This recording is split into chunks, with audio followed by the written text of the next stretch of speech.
Kia ora and welcome to episode 90 of Bridge Talks Business with Milford. With an election just around the corner, we've heard a lot about retirement savings, New Zealand Super and KiwiSaver, of course. Is this election set to become the KiwiSaver election? What are the various political parties thinking about KiwiSaver settings for the future, and how might this impact you? Also, the Financial Services Council has released their Financial Resilience Index. What exactly is that? And what does it tell us about ourselves? We'll answer those questions in today's podcast. But first, here's your top 5 business bits. Coming in at number 1, surprise bond action from Scott Bessent. He's Trump's Treasury Secretary, and he jumped into action over those longer-term bond yields that we talked about last week, increasing the size of the 10 to 30-year Treasury buybacks, indicating the Treasury is uncomfortable with the yields and is willing to do something about it. How effective? That's another question.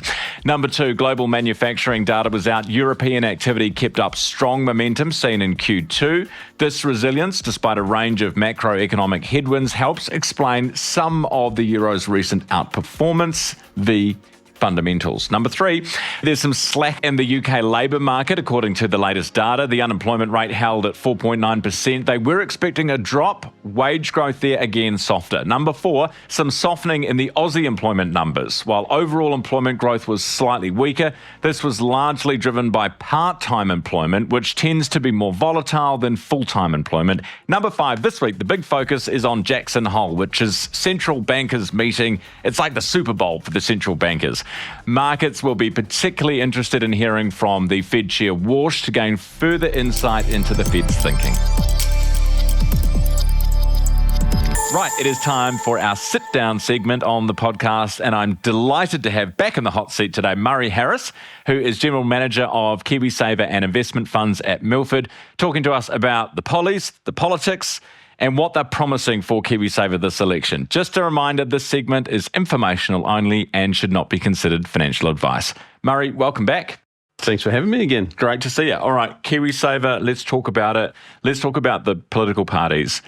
What are their various policies? They're starting to sound pretty kind of serious now, aren't they, on KiwiSaver? They are. I mean, this is the first election I can ever remember where KiwiSaver has become a hot topic of discussion. So I think that's really good. I think they have realised that, KiwiSaver is going to have to work in unison with New Zealand Super, so they better have some really good policies around this. So, look, we saw back in May, New Zealand First saying that they would make KiwiSaver compulsory.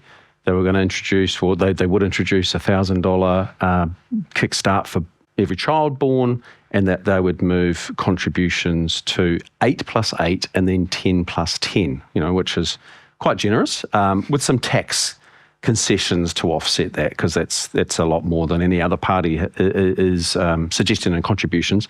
And then in June, big announcement from National around, again, compulsory KiwiSaver, continuing their path of moving contributions to 6 plus 6 out to 2032, a $1,500 baby boost for every child born, and then adding paid parental leave payments for those on maternity leave, and compulsory payments for workers over age 65, which is great. Unfortunately, the one we haven't heard from is Labor, and KiwiSaver was their baby; it's their initiative. We thought we might have heard something a couple of weeks ago at the Financial Services Conference. Barbara Edmonds was a speaker there. She specifically said, I'm not making any announcements today. So for that one, it's a bit of a wait and see. There is something coming, apparently. So we'll have to wait and see on that one.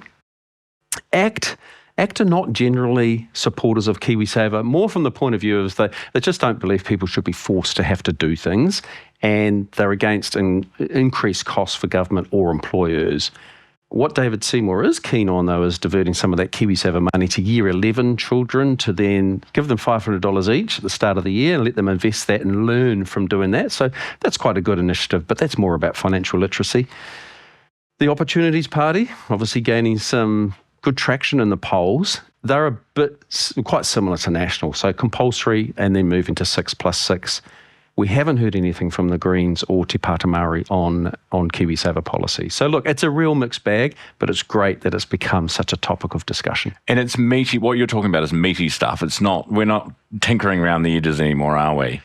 And two of the parties you mentioned, New Zealand First and Opportunity, potential kingmakers. So, those are some signs that no matter what the makeup of Parliament is, there's a reasonable chance that things will change. Yeah, we've said for a long time we've got to stop tinkering with KiwiSaver. It's 20 years old and it's had around 30 changes to it, which is just crazy because all that does is people get confused, they don't understand what the settings are, they start to lose trust and confidence. So it is good that we're now starting to see serious talk about long-term policies to make sure that KiwiSaver is working well alongside New Zealand Super, because we know New Zealand Super is not affordable in its current settings. There's fewer workers paying the taxes to fund the super annuitants, people are living longer, it's New Zealand's largest cost outside of healthcare. So we do need the political parties to be thinking about a long-term retirement system that works well together, and that's KiwiSaver and New Zealand Super working together. So for your average punter out there who's going to the polls November 7, after that, let's assume just for a second that it's a national-led government that gets into power. They're talking about 12%. That's not going to happen over like day one, right? No. It's a phase-in. Yep. So 6 plus 6 out to 2032. Introduction of compulsion from 1 July 27. Look, these are real changes that will have a significant impact to savers. So, the compulsion one, you can argue the toss on that, but we do see compulsion being a feature of the most successful retirement saving systems around the world. So, Australia we look at a lot, the Netherlands, the UK. We know that people, even with the best of intentions of wanting to save voluntarily, there's always a reason not to. And that has a significant impact come age 65. We know that small but regular amounts saved and invested well over time adds up to, significant amount of money. So if we take 6 plus 6 and apply that today to a 30-year-old who's earning the average wage of $75,000, they've got a current average KiwiSaver balance at that age is about $25,000, and they're in a growth fund.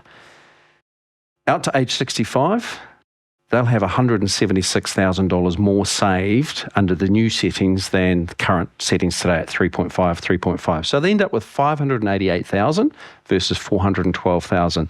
That's real dollars. That's $540 per week on top of their New Zealand Super that they'll be able to spend. That basically doubles their income. New Zealand Super, whether you're a couple receiving it or a single individual, you're getting around about $500 a week. So that gives you twice the income to spend in your retirement. Now, that pays for quite a few hobbies or meals out or trips or whatever it might be.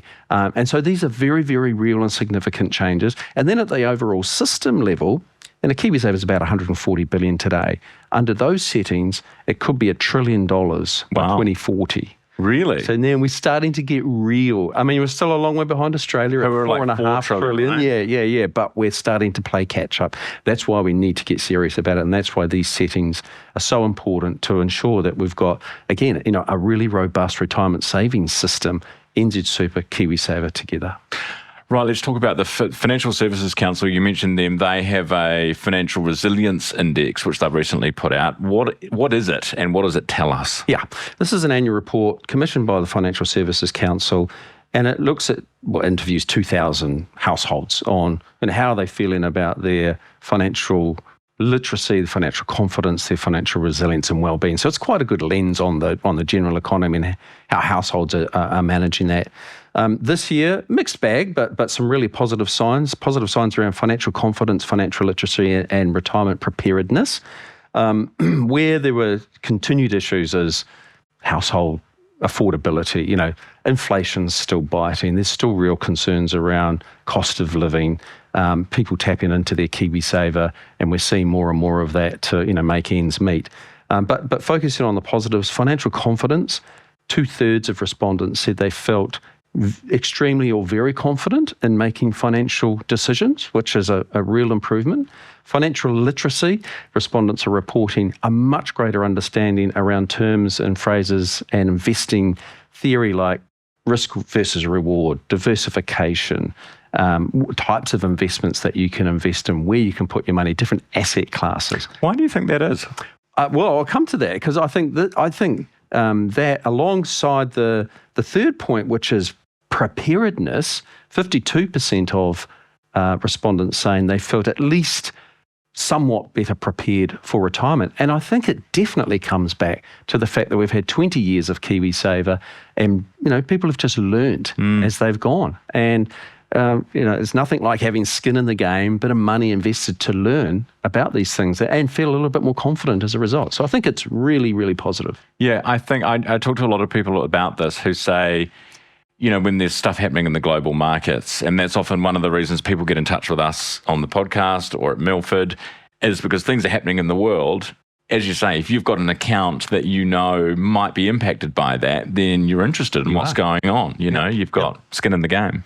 Well, KiwiSaver has turned 3.3 million or more than 3.3 million Kiwis into investors that weren't, or a lot of them weren't previously. So it's a good thing.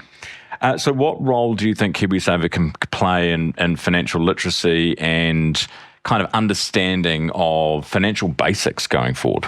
Yeah, I think it's an extension of the same conversation, right? So the more you've got invested, and we saw this in Australia, when balances got to about the size of a decent car, cost of a car, people really start to engage. Now you've got the average balance KiwiSaver at 40,000. It was only a few years ago, it was 25,000, which is still a decent amount of money. But, at 40,000, and then under these new settings, it's going to quickly move to, 50 and then 100,000. And so people do start to engage more. They do feel more connected. They're going to ask more questions of their providers. And where we're seeing that really positively play out now with this increased financial literacy is we've got people saying, well, look, I've got my KiwiSaver, I understand how markets work, how investments work. I've got some other money actually sitting in the bank getting no interest or very little interest.